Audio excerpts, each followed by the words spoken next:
akan menceritakan tentang sejarah Piagam Madinah. Seperti yang kita ketahui, Piagam Madinah merupakan perlembagaan pertama yang bertulis di dunia.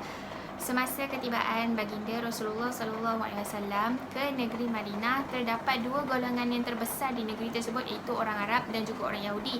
Orang Arab terdiri daripada orang Arab Islam dan Arab Quraisy yang digelar sebagai kaum Muhajirin dan Ansar, manakala orang Yahudi terdiri daripada beberapa kumpulan yang terdiri daripada kumpulan Bani Qainuqa, Bani Qairuza dan juga Bani Nadir. Orang Arab Muhajirin dan Ansar sering bertelagah sesama mereka sendiri sejak zaman berzaman, manakala orang Yahudi pula sering berusaha untuk menjatuhkan agama Islam. Disebabkan oleh kegawatan yang berlaku, Nabi Muhammad SAW telah mencapai persetujuan bersama penduduk di negeri Madinah dengan membuat satu perjanjian bertulis yang pertama yang dikenali sebagai Sahifah Al-Madinah ataupun Piagam Madinah. Disitulah bermulanya kisah sejarah Piagam Madinah. Nama saya Syarmala Tani, anak perempuan Turunagara. Hari ini saya akan memperkenalkan tentang sejarah Hukum Kanun Melaka. Hukum Kanun Melaka ini terbahagi kepada dua, iaitu Undang-Undang Negeri dan Undang-Undang Laut Melaka. Pada mulanya, Hukum Kanun Melaka ini diperkenalkan semasa pemerintahan Sultan Muzaffar Shah pada tahun 1446 Masihi sehingga 1456 Masihi. Namun, ia baru ditulis dan disusun secara teratur semasa pemerintahan Sultan Mahmud Shah pada tahun 1489 Masihi sehingga 1511 Masihi. Itulah sebabnya Hukum Kanun Melaka ini dianggap ada sejak tahun 1489 Masihi. Hukum Kanun Melaka ini mempunyai 44 fasa. Antara isi kandungan Hukum Kanun Melaka ini ialah bidang kuasa antara raja dan pembesar, pantang larang dalam kalangan anggota masyarakat, hukuman terhadap kesalahan jenayah awam dan undang-undang keluarga. Saya Aisyah Nabila binti Zazali. Jadi sekarang saya akan terangkan tentang perbezaan antara Hukum Kanun Melaka dan juga Piagam Madinah. Yang pertama ialah Piagam Madinah untuk menyatupadukan kaum dan suku tanpa mengira bangsa dan warna kulit. Manakala Hukum Kanun Melaka ialah untuk menentukan hukuman yang dijadikan sebagai sumber rujukan utama.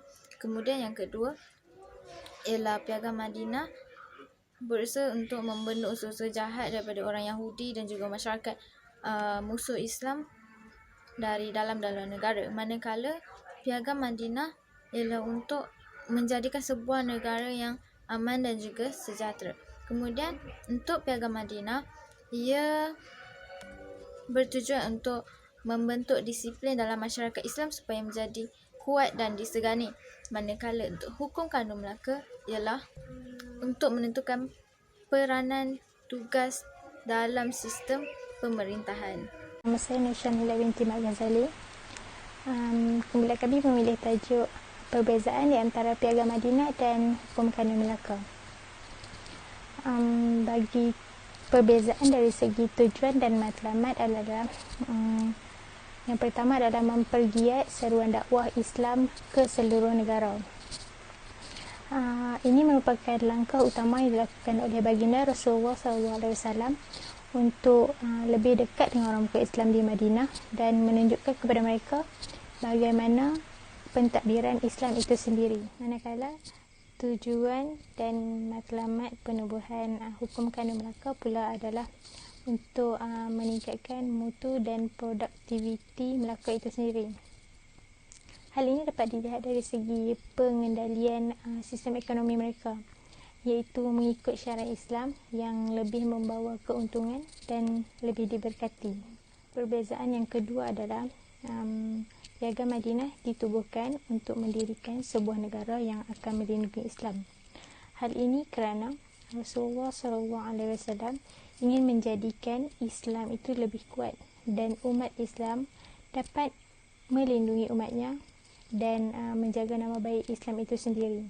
Manakala bagi Hukum Kanun Melaka pula ditubuhkan untuk mengukuhkan kedaulatan dan kuasa raja. Hal ini dapat dilihat dari segi pelaksanaan undang-undang di Melaka, seperti hukuman kisas, iaitu hukuman membunuh dan dibunuh balik tidak akan dikenakan kepada raja. Hal ini menunjukkan ketinggian kedudukan raja tersebut. Hai, saya Nur Aktifah Solha binti Mak Zaid, pelajar tahun 1 UCT Malaysia Perlis. Video ini adalah tentang persamaan Piagam Madinah dengan Hukum Kanun Melaka. Persamaan pertama, kedua-dua undang-undang ini merupakan undang-undang yang ditulis dalam bahasa Arab.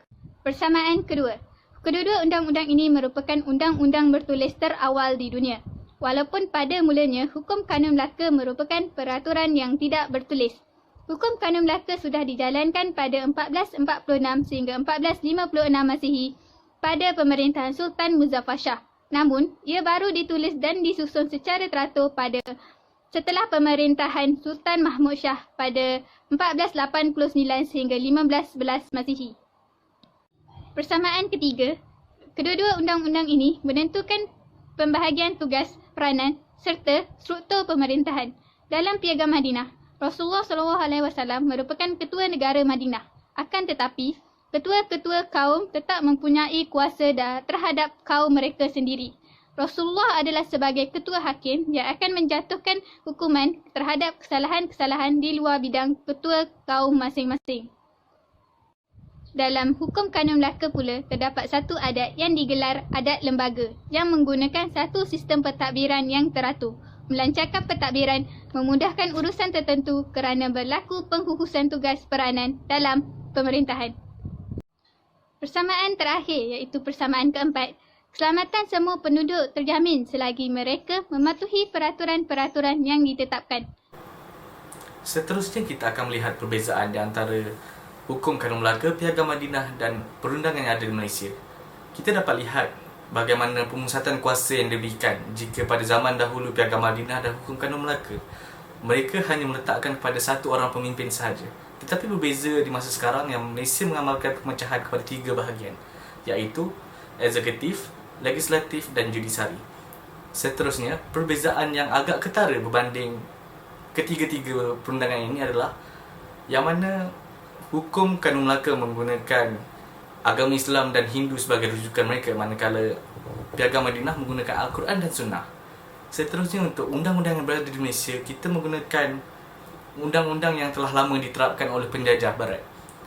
Misalnya, kita mengambil undang-undang ini daripada kerajaan British sebelum ini. Kesimpulannya, Piagam Madinah dan Hukum Kanun Melaka mempunyai perbezaan dalam aspek politik dan sosial. Dalam aspek politik, Nabi Muhammad merupakan seorang pemimpin dan hakim di Madinah. Manakala bagi Hukum Kanun Melaka pula, raja mempunyai kuasa tertinggi. Dan Hukum Kanun Melaka juga digunakan oleh pembesar dan hakim untuk melaksanakan tugas mereka. Dalam aspek politik, Piagam Madinah, masyarakat merupakan satu ummah dan mempunyai tanggungjawab untuk menjaga negara. Manakala dalam Hukum Kanun Melaka, raja mempunyai taraf yang berbeza dengan rakyat. Sebagai contoh, dari segi pertuturan dan juga pemakaian.